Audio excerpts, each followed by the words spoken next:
tardes. Estamos en la librería Bajo los Hielos, en Providencia 1120, local 64, muy cerca de Metro Manuel Montt.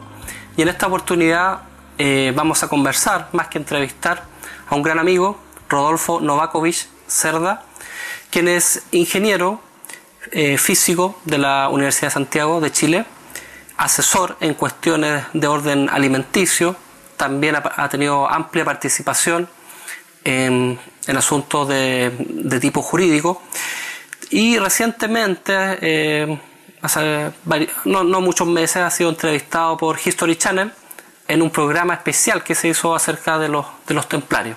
Hola Rodolfo, ¿cómo estás? Hola, ¿qué tal? ¿Cómo estamos? Gracias por invitarme. Muchas gracias a ti por venir en esta oportunidad.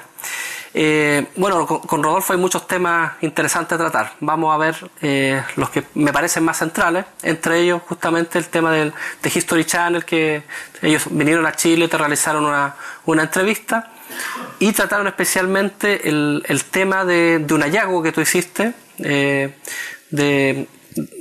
todavía no se determina si es o no un meteorito, pero sí una piedra que provino del espacio, el BA-01. ¿Cuál sería para ti la importancia de este hallazgo? Bueno, efectivamente, History Channel les interesaba mucho el conocimiento, digamos, los aportes que nosotros habíamos desarrollado junto con unos geólogos en el área de investigación geológica de una roca que habíamos encontrado en una antigua hacienda, que eran los jesuitas, específicamente la hacienda de la Ollería, en un sector que se suponía que particularmente era donde los jesuitas, fundamentalmente alemanes, trabajaban en fundición. Estamos hablando específicamente de un sector de San Joaquín, que se encontraría hoy día, sería a 2 kilómetros de la entrada del campus San Joaquín de la Universidad Católica. Bueno, ese sector, allí trabajaban en fundición, los alemanes hasta el siglo XVIII, y nosotros encontramos ahí una roca que nosotros nos enteramos que había un interés porque el alcalde había tenido conversaciones con algunas entidades extranjeras para retirar un objeto que estaba en una plaza de San Joaquín. Ahora, ¿qué relación existe entre esta piedra y los jesuitas? Bueno, primero porque tecnológicamente durante el siglo XX y siglo XIX no existía ninguna capacidad técnica para desarrollar fierro. Antes del siglo XVIII, estamos hablando del siglo XVII y hacia atrás, tampoco había técnicas, ¿no es cierto?, metalúrgicas para generar acero de bajo carbono o de alta calidad. Y sin embargo, en un lugar que había sido los jesuitas, en un terreno, ¿no es cierto?, donde había fundiciones, encontramos una estructura de 6.170 kilos, estamos hablando de más de 6 toneladas, en la cual encontramos, lo primero que nos llamó la atención con los geólogos era de que había zonas donde el acero, no fierro, sino acero, tenía una pureza del 99,9%. En otros un poquito menos, con algo de níquel, ¿no? Y eso nos llamó la atención porque si se trataba de un escombro, de un fierro, ¿no es cierto?, de fundición o relave o escoria, nosotros sabíamos que tenía que tener entonces un alto grado de carbono. Como pasaba, por ejemplo, con los aceros que generó CAP en los años 60, tenían, para que ustedes se hagan una idea, arriba del 5% al 8% de carbono. Y nosotros teníamos en carbono 0,2% o menos. ¿Y cómo se explicaría eso? La única explicación era que alguien había tenido una tecnología, ¿cierto?, muy avanzada en el área de la metalurgia, tenía una capacidad de reducción del acero, ¿no es cierto?, de alta calidad. Eso significaba que las técnicas de Bessemer que había descrito en el año 1850 ya alguien las tenía 100 años antes, y entonces nosotros decidimos retirar esa estructura. Ahí me ayudó un geólogo, el geólogo Brian Taulen Callejas, y Brian Taulen Callejas, como geólogo de la Universidad de Chile, hicimos un estudio, no solamente en la Universidad de Chile, sino en Alemania y algunos lugares en Estados Unidos y Canadá, para determinar el origen. ¿Qué nos encontramos básicamente?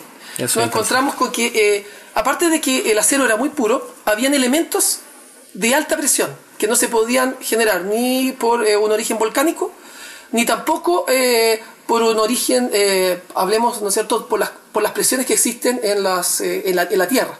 O sea, la única forma de generar a veces ciertos minerales que son indicativos de alta presión, significaría que tendría que o la roca haber salido desde el centro de la Tierra, desde el núcleo, donde existen presiones altísimas, o bien provenía del espacio.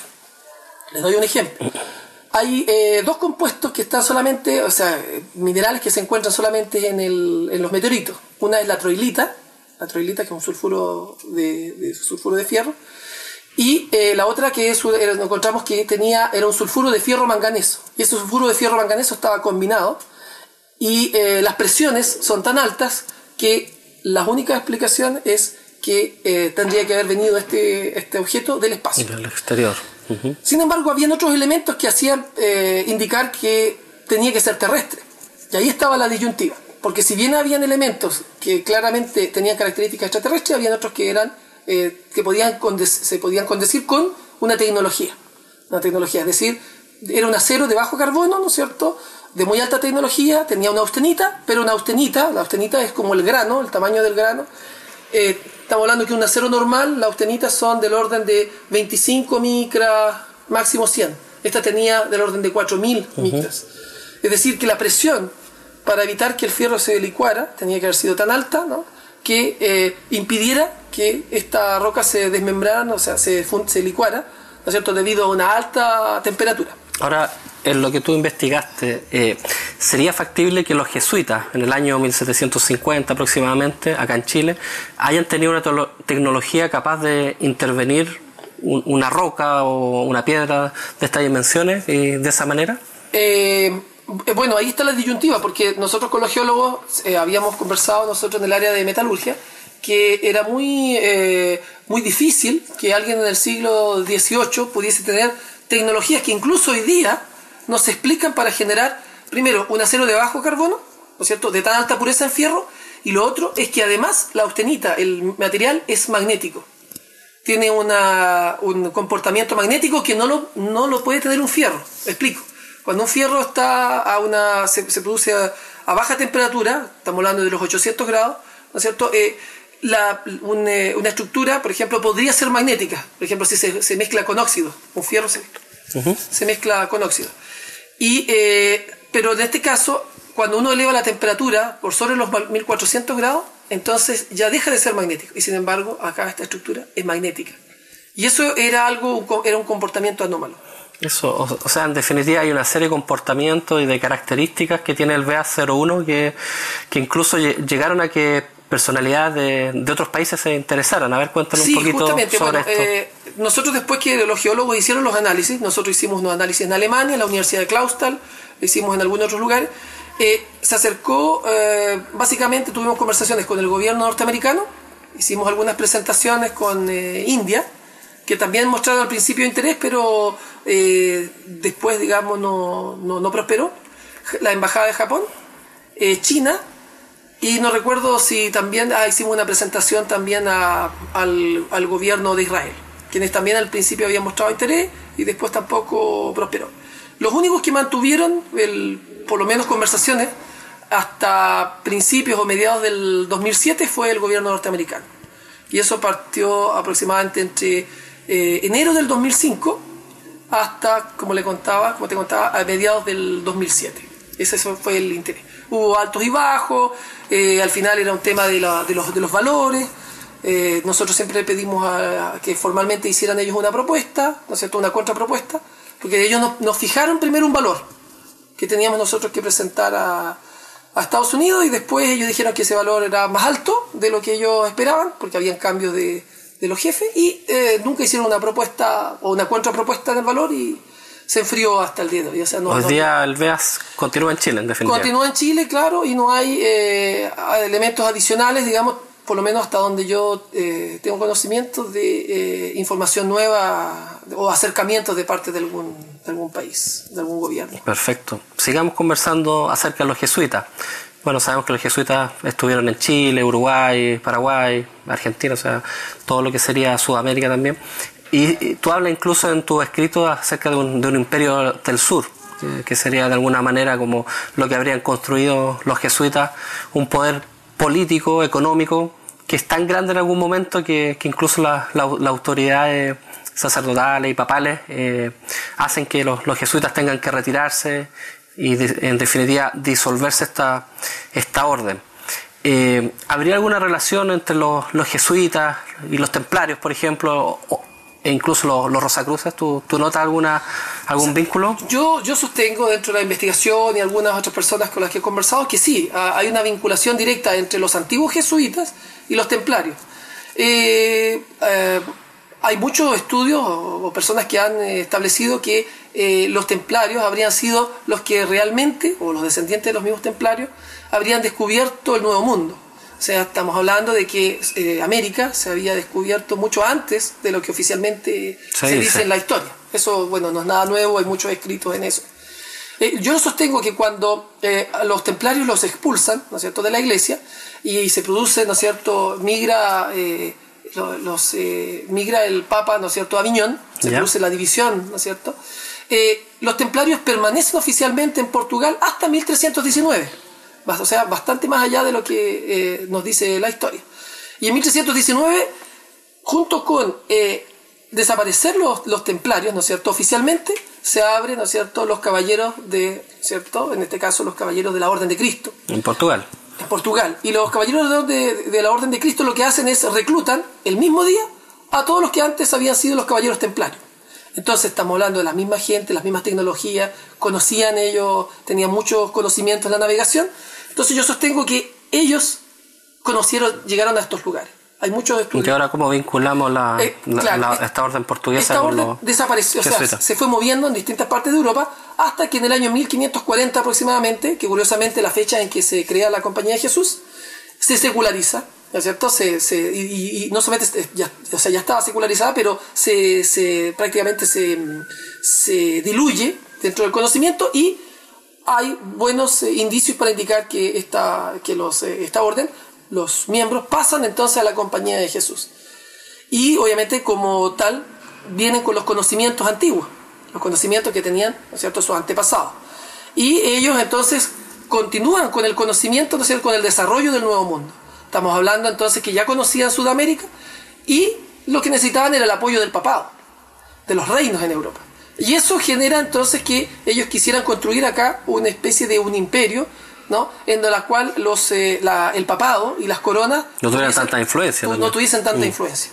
Y al no poder hacerlo acá, porque los jesuitas son perseguidos en el siglo XVIII, entonces termina este plan siendo, ¿no es cierto?, Estados Unidos. ¿Por qué? Porque mi posición, digamos, mi teoría es que al ser expulsados los jesuitas, ¿no es cierto?, ingresan a ciertas órdenes que eran masónicas, Illuminati y otras logias, ellos, y apoyados por la corona inglesa, entonces terminan construyendo Estados Unidos. Es decir, el Imperio del Sur, que tenía que haber sido en estos lados, pasa entonces al norte. Claro. Sin embargo, ahora con el nuevo Papa hay varias cosas interesantes, porque de alguna manera otra vez los jesuitas tienen un gran poder, una gran influencia. También es curioso que este Papa Francisco venga del fin del mundo, que uno podría relacionarlo con las profecías de San Malaquías, ¿cierto? Exactamente. Y nuevamente, de alguna manera, el sur, en este caso Argentina, vuelva a tener una relevancia, pero ya a nivel mundial. Exactamente. Bueno, yo creo que la misión del nuevo Papa es reivindicar los antiguos jesuitas. Estamos hablando de que el Papa Francisco es un jesuita, pero estamos hablando de los jesuitas que fueron incorporados a la Iglesia en 1814. Sin embargo, lo que tiene que hacer el Papa es reivindicar cómo. Es estudiar lo que pasó con la expulsión de los jesuitas. Por ejemplo, es que es un tema a veces netamente legal. Cuando a una persona la detienen, ¿no es cierto?, o se dicta una orden de detención contra una persona, aquí y en cualquier parte del mundo, y también en el siglo XVIII, esa persona después tenía un derecho a una legítima defensa. Eso se llama trabar la litis, es decir, que si yo interpongo una querella contra alguien, la persona contra la cual tiene un derecho a réplica. Tiene un derecho a réplica y a contratar su abogado y a la defensa. Eso hoy día eso nunca se cumplió. Nunca ocurrió, claro. Entonces significa que todavía están interrumpidos los plazos de prescripción. Lo mismo que pasó con los templarios, justamente. Exactamente, claro. Y que es más antiguo, pero la diferencia es que los templarios tuvieron un juicio. Nosotros podemos decir si el juicio fue justo o no, pero hubo juicio. Con la diferencia de los jesuitas no hubo juicio. A ellos se les detuvo, se les quitó sus posesiones, fueron llevados como si fuesen delincuentes y después diseminados por el resto de Europa. Especialmente Italia. Italia, qué sé yo, varios lugares. Exactamente. Entonces, lo que uno se pregunta es, si no se trabó la litis, si hubo injusticia de esa época, el Código de Derecho Canónico establece que ese tipo de situaciones se tienen que estudiar. Como nunca entre 1767 y el presente no había un papa jesuita que pudiese revisar esos hechos, hoy día lo puede hacer, ¿no es cierto?, el Papa Francisco. De hecho, yo hace 2 años yo mandé 2 cartas, una a España, diciendo que yo quería revisar, junto con algunas personas, revisar el juicio a los jesuitas, porque no hubo juicio. Eso es lo que es. Y me contestó el rey de España indicando que había designado a una persona quien iba a hacer la búsqueda de los documentos y me los iba a hacer llegar. Del Vaticano nunca obtuve respuesta hasta el día de hoy. Y es importante entonces que el Papa actual, con las características que tiene, siendo jesuita, reivindicando a los antiguos jesuitas que prácticamente desarrollaron todo lo que era Sudamérica, ¿no es cierto?, y las Indias, entonces él tiene todas las características para reivindicar a los jesuitas y ponerlos nuevamente, ¿no es cierto?, en una situación de la que estaban ya ellos tenían en el siglo XVIII. Ahora, respecto a los jesuitas en Chile, hay una figura que es clave y que tú la has ido desarrollando, investigando mucho, y que tiene varias aristas que nos permitirían como entender muy bien aquella misión de justamente este Imperio del Sur. Nos referimos a este padre alemán Karl von Heinhausen, ¿cierto? Justamente. Que tiene, según lo que yo estaba viendo, un aspecto científico, un aspecto que tiene que ver con el desarrollo de la industria en Chile, porque serían precisamente los jesuitas los que por primera vez en nuestro país desarrollan de manera seria la industria nacional, especialmente en Calera de Tango, la ollería que tú también mencionaste y otros lugares, pero también tiene un componente bastante misterioso, o sea, hay un vínculo incluso a nivel de parentesco con otro autor que también es relevante. Nos referimos a Eckarhausen, que también hay un vínculo por ese plano.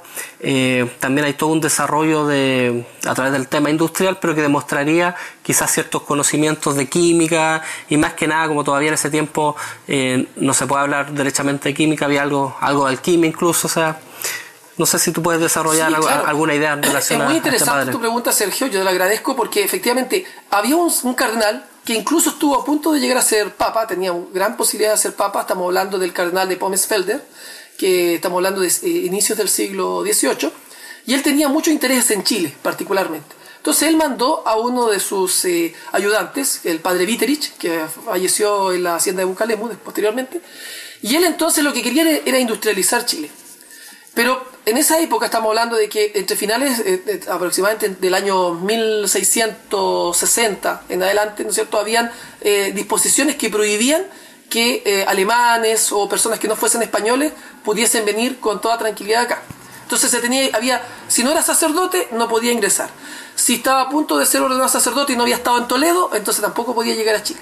Una serie de disposiciones. Esas en el siglo XVIII, y gracias a las gestiones del cardenal de Pommesfelder, se permite entonces que gran cantidad de jesuitas que no siendo sacerdotes, sino que fuesen solamente coadyuvantes, que fuesen hermanos, pudiesen venir hacia acá, siempre y cuando tuviesen un oficio especializado. Y ahí el caso del padre Heinhausen, que llega junto con otros destacados, había médicos, ebanistas, organistas, relojeros, etcétera. Ellos vienen, ¿no es cierto?, en un viaje acá para desarrollar e industrializar Chile. Pero no venían con los recursos económicos, venían solamente con los conocimientos. Entonces, así como finalmente en el año 1748 el padre Heinhausen, quien era un hijo del conde de Heinhausen, él trae una gran cantidad, ¿no es cierto?, de orfebres y personas que no solamente las traía de Alemania, sino de Suiza y otros lados, y los mueve a la hacienda de Calera de Tango, que fue en el siglo XVIII el lugar motor de la industrialización dentro de Chile. Ahora pareciera que este padre no ha sido muy querido dentro de los mismos jesuitas, incluso... No, yo puedo decir una inferencia ahora. Yo cuando empecé a investigar y fui a hablar con el padre Montes, e incluso traté de hablar con algunos sacerdotes que son bastante conocidos, me dijeron: no queremos nada con este sacerdote, a nosotros nunca nos cayó bien. Pero ¿cómo? Entonces, estamos hablando de alguien que exactamente, falleció hace varios siglos. Fue lo primero que me llamó la atención, cómo los actuales jesuitas no podían querer ni querían siquiera conocer una persona que había sido no solamente tan importante en Chile, sino que había traído las primeras imprentas. Las primeras imprentas las trae en 1748 el padre Heinhausen. O sea, estamos adelantados, ¿no es cierto?, por lo menos 60, 70 años a las primeras imprentas que llegaron en el siglo XIX a Chile. Eso era algo importante. Lo otro era de que este sacerdote, el padre Heinhausen, estudiado por otro sacerdote jesuita, que el padre Walter Hanisch Espíndola, él contaba que a través de algunos asesores que tampoco querían investigar, o sea, este sacerdote, el padre Hanisch, tuvo también muchos problemas para investigar al padre Heinhausen. Y cuando él publicó un estudio sobre el padre Heinhausen como líder multidisciplinario acá en Chile, y lo publicó en Sevilla, toda la compañía de Jesús se le fue encima y le dijeron, usted no podía haber hablado sobre este sacerdote. ¿Pero por qué? ¿Cuál es el misterio en torno a ese padre? Da la impresión de que el padre Heinhausen no solamente vino a desarrollar industrialmente Chile, sino que además a mover algunos otros conocimientos que estaban eran muy fuertes, ¿no es cierto?, en Europa. Estamos hablando de logias, ¿no es cierto?, que tenían mucha vinculación con antiguos grupos que podían ser, por ejemplo, de orden masónico. Estamos hablando que en el siglo XVIII la masonería y las logias junto con la Iglesia Católica formaban una sola estructura. Y solamente después, ¿no es cierto?, sobre todo con las ideas de los Illuminati, ¿no es cierto?, con Adam Weishaupt, curiosamente en el colegio de Ingolstadt, que hoy día es la Universidad de Luis Maximiliano, en Múnich, ahí nace nace el movimiento Illuminati como un grupo, siendo un grupo de jesuitas que, por así decirlo, se oponen a las decisiones de la corona y a las decisiones del Papa. Entonces ellos se empiezan a mover fuera de la Iglesia Católica.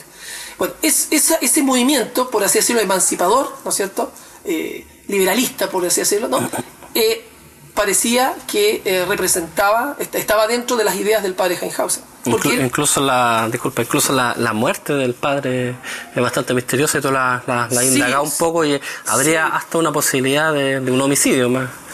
Claro, o sea, lo que pasa es que se produce él muere, digamos, supuestamente de la enfermedad de plombosis. Sin embargo, cuando uno hace el estudio del resto de las personas, de los jesuitas que fallecían, no había ningún otro que haya muerto de plombosis.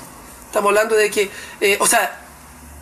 él dice oficialmente que murió de la enfermedad de la gota, pero ninguno de los otros jesuitas había fallecido, ¿no es cierto?, de la gota. Estamos hablando de una persona que fallece de la gota es porque le gusta un buen pasar, la buena comida, claro, etcétera, que era típico, ¿no es cierto?, en Europa. Pero el resto de los jesuitas que estaban acá en Chile, ninguno tenía enfermedad asociada a la gota. Y sin embargo, él muere, supuestamente, ¿no es cierto?, en abril, unos meses antes de la expulsión. Estamos hablando de abril del 1767, cuando es expulsado en agosto los jesuitas. Unos meses antes muere este sacerdote, y supuestamente de la gota. Y no se conoce dónde estaba su tumba. Esa es otra cosa. Entonces uno dice, bueno, otro enigma, conversando con algunos médicos, me dice, bueno, tú sabes, me dice que la enfermedad de la gota antes también se confundía con la plombosis. Bastaba que tú le echaras un poquito en su comida, en su vino, un poco de plomo, y la persona después iba a fallecer con los mismos síntomas de la gota. Es decir, en el siglo XVIII existían formas de eliminar a la gente a través del plomo.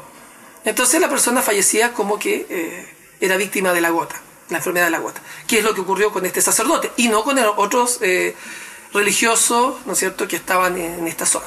¿Y dónde estaría enterrado ahora el padre? Bueno, después de investigar, conversar con algunas personas, encontramos porque hicimos investigación con algunos otros historiadores, encontramos que la tumba está bajo un ala lateral de la iglesia de Caleratán. ¿Tú trajiste una información aquí? Claro, acá hay no sé si puedo mostrar a cuál cámara. No, aquí estaría el plano de dónde se encontraría. Porque esto es realmente enigmático, ¿no? Todo lo que dice con relación con esta figura de este padre. Aquí estaría, no sé si alcanza a ver. ¿Es eso? Ahí se puede ver, se observa, si ustedes se fijan, esta es la cripta. Es una cripta a la cual se accede a través, ¿no es cierto?, del altar mayor, en la cual, ¿no es cierto?, que hay una escalera, y entonces uno por este pasillo va e ingresa a la cripta. Hoy día eso está sellado. Me lo contaba el mismo mayordomo que está a cargo. ¿Qué hubo en ese lugar, en la cripta? En la cripta. Bueno, ¿sí? Esta cripta era bien interesante porque dicen que con el terremoto que ocurrió en Chile, esta cripta, el patio de la cruz, que así se llama, cedió. Y al caer entonces dejó, ¿no es cierto?, a la vista esta cripta. Y adentro se encontraron que estaba no solamente el sarcófago del padre Heinhausen, sino otros procuradores formando, puestos los catafalcos de pie y formando un círculo. Entonces eso era interesante porque estamos hablando de una cripta, ¿no es cierto?, con catafalcos formados en círculos, puestos de pie, casi como una idea que uno le recuerda alguna sociedad secreta o las antiguas formas como se enterraban a los templarios, como han dicho algunos. Entonces, si a eso uno lo indica, ¿no es cierto?, mira ese hecho, más la aparente inscripción que está en la iglesia, ¿no es cierto?, que donde hay unos símbolos que parece que fuese el año de fabricación, ¿no es cierto?, de construcción de la iglesia, cuando se inauguró, que parece que fuese 1760. Sin embargo, conversando con algunas personas que estudian caracteres hebreos, que son judíos, ellos me decían que ellos veían no una fecha, sino que veían un símbolo, y que ellos básicamente decían que significaría la compañía de Jesús, el látigo de Dios, o bien la espada del ictus, el látigo de Dios, el poder de Dios. ¿Ah? Entonces, en el fondo era como decir, o la orden del temple, que también ellos lo podían traducir, ese orden del temple, el látigo de Dios, es decir, como diciendo la orden del temple, los templarios. O sea, los templarios son la actual compañía de Jesús. El ictus es Cristo.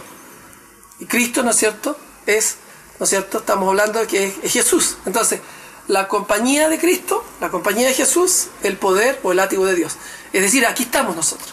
Y eso coincide con otro símbolo astronómico, que si uno coloca, la iglesia de Calera Tango está orientada hacia el sur, la puerta da hacia el sur. Entonces, uno puede ver que la cruz del sur, su travesaño menor, corta justo en el grado 33, y se produce entonces con la puerta de la iglesia de Calera Tango la cruz de Caravaca, que también es otro indicador, que es bien interesante. Es decir, que si pensamos que los jesuitas desarrollaron esta iglesia, que es bastante sencilla, esta iglesia se terminó en 1753, sin embargo aparece una fecha aparentemente 1760, que ya vimos que parece que son ideogramas, y vemos que se produce ese fenómeno astronómico, ¿no?, en que la cruz del sur parece entrar por la puerta, ¿no es cierto?, y quedar cabeza abajo con la cruz que está grabada en la puerta principal de la iglesia de Calera Tango. Claramente es un símbolo, es como diciendo, aquí estamos nosotros, podríamos interpretarlo, ¿no?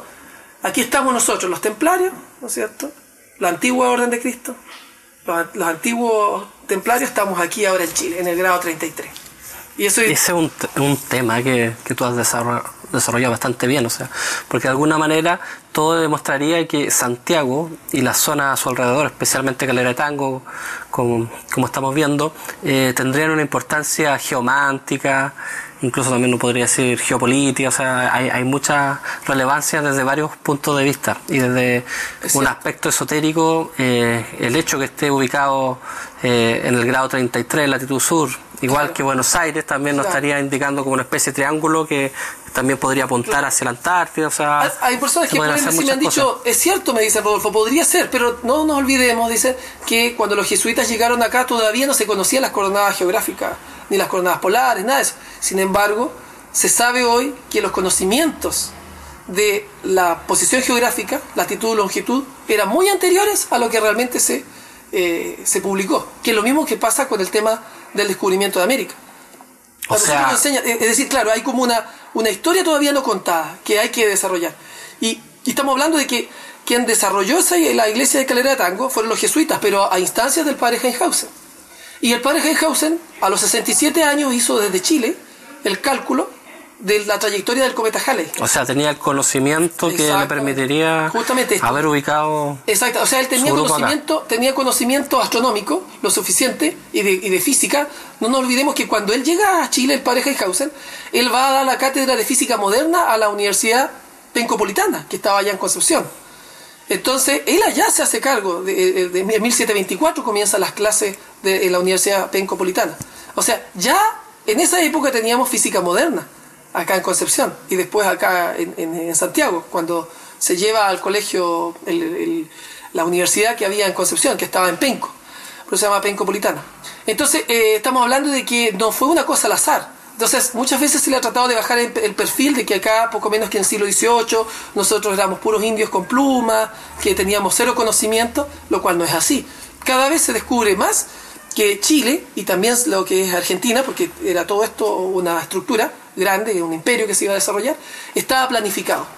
Y esa planificación, ¿no es cierto?, se detuvo con la expulsión de los jesuitas en 1767. En realidad fue una persecución, porque si hubiese sido una expulsión y con un juicio justo, perfecto, pero ese juicio hasta el día de hoy permanece pendiente. Ahora, Rodolfo, en alguna conversación que tuvimos hace un tiempo, tú mencionaste algunas cosas muy interesantes en cuanto a lo que es la ciudad de Santiago. Algunas referencias, al parecer españolas o de otros lugares, a un Santiago como una especie de ciudad de la luz, algo bastante desconocido a mi juicio. Claro, a raíz, digamos, de un año después de que expulsan a los jesuitas, fallece uno de los gobernadores, el gobernador de Chile, que era Antonio Gili Gonzaga. Entonces, por mucho tiempo también su tumba estuvo desconocida, hasta que a raíz, digamos, de algunos conocidos, sobre todo que eran, masones que estaban estudiando algunas lápidas, me dicen que había una lápida extraña que estaba en la iglesia de la Merced. Tras estudiar la lápida, digamos, sin entrar en detalle, ¿no? Estaban los símbolos de que correspondía al gobernador ¿no es cierto?, de Chile, que era Gili Gonzaga. Pero lo curioso era el lema que aparecía. Entonces el lema era así: a la sombra de esta luz, el muy ilustre señor Gil, de la luz precursor, puso en su escudo el non plus. Entonces yo decía, ¿a qué luz se refiere?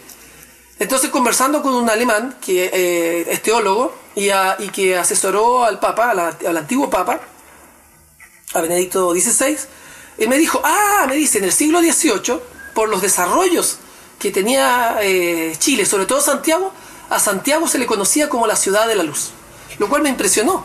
Yo dije, ¿pero cómo? Sí, me decía, porque yo sabía que la conocían como ciudad de Dios, porque estaban todas las órdenes religiosas en Chile, lo mismo que en la ciudad de Alcalá de Henares, en su momento, en el siglo XVIII. Pero eso de la ciudad de la luz me dejó desconcertado. Entonces, me dice, reemplaza luz por Santiago. Entonces ahí me dice, vas a encontrar... Ahí tiene sentido el lema. Exactamente. Pero si Gili Gonzaga era un gobernador y que además venía con un plan, porque digamos ya es largo de explicar, podemos hacerlo en otra entrevista, pero da la impresión de que Gili Gonzaga, según mi teoría, y también es una posición, una hipótesis, es que estaba preparando las bases porque los problemas que habían en Europa, sobre todo en España, se hacían insostenibles. Entonces, mi postura es que él quería traer al rey, o sea, el rey le había pedido venir a gobernar desde estas tierras. Entonces él venía como a planificar, ¿no es cierto? Él venía, por eso hizo muchas obras, ¿no es cierto?, que son muy conocidas, y que quedaron truncadas precisamente por la expulsión, que él tuvo que cumplir, muy a su pesar, porque estamos hablando de que el confesor de Antonio Gili Gonzaga, el gobernador de la Luz, el gobernador de Santiago, era el padre Heinhauser, de quien ya hablamos. O sea, hay toda una relación bastante curiosa e interesante. Muchas gracias, Rodolfo, por toda esta información que nos ha ido entregando. Hemos aprendido bastante de la presencia jesuítica en Chile. También lo hemos relacionado con este hallazgo del BA-01 y todo lo que dice relación también con un Santiago oculto, un Santiago misterioso. Muchas gracias, Rodolfo. Muchas gracias, Sergio, por invitarme. Queríamos también presentar en esta oportunidad un libro que editamos hace poco como editorial Bajo los Hielos, un libro escrito por Omar Vega llamado Mensajes ocultos del cine fantástico, donde los lectores podrán encontrar una serie de información acerca de todos aquellos arquetipos y símbolos que están detrás de la imagen y lo aparente en las películas, especialmente de ciencia ficción, películas como 2001 y otras, por lo cual los invitamos a revisar este libro. Más información pueden encontrarla en nuestra página web, bajoloshielos.cl, y es una de las referencias que queríamos hacer en esta tarde. Gracias. Correcto. Bueno, y para terminar, te quiero leer, Sergio, algo muy interesante que tiene que ver con que en el siglo XVIII los jesuitas acá en Calera Tango tenían una máquina eléctrica. Les voy a leer textualmente. Dice, aunque en España y en Francia poco se conocía sobre las aplicaciones de la electricidad, lo cierto es que en la Universidad de Leiden, así como en otras universidades de Bavaria, el tema venía siendo estudiado desde hacía varias décadas. La botella de Leiden que actuaba como el antecesor del moderno condensador, fue un invento de aquella entidad, así como la creación de máquinas que generaban cierta acumulación de carga eléctrica y que eran usadas con propósitos educacionales. La traída a Chile por parte del padre Hainhausen de una máquina eléctrica con fecha posiblemente anterior a 1765 nos indicaría el nivel de nexos que tenía este sacerdote con ciertos grupos que provenían de Holanda y Alemania. Cuando el rey de España, Carlos III, y cuando ni siquiera los jesuitas españoles habían oído hablar de la electricidad, el padre Hainhausen ya aquí había traído, ¿no es cierto?, la electricidad a estas tierras, este conocimiento. En efecto, cuando el ministro reemplazante de Juan de Balmaceda, que era don Juan de Antonio Archivano, procede a inventariar los objetos en el momento de la expulsión de los jesuitas, el fierro y el acero de la hacienda Calera de Tango, encuentra un objeto curioso que los jesuitas le comentan, comillas, que se trata de la máquina eléctrica. De modo que describe él, comillas, que los objetos pertenecientes a aquella máquina eléctrica se encuentran a cierta distancia en una caja. Cierro comillas. Evidentemente, hasta la fecha no ha sido posible, ¿no es cierto?, determinar a qué tipo de máquina eléctrica correspondía. Porque así podríamos compararla, ¿no es cierto?, con objetos que ya se fabricaban, ¿no es cierto?, que producían electricidad en Leiden y en Alemania. Eso. Gracias.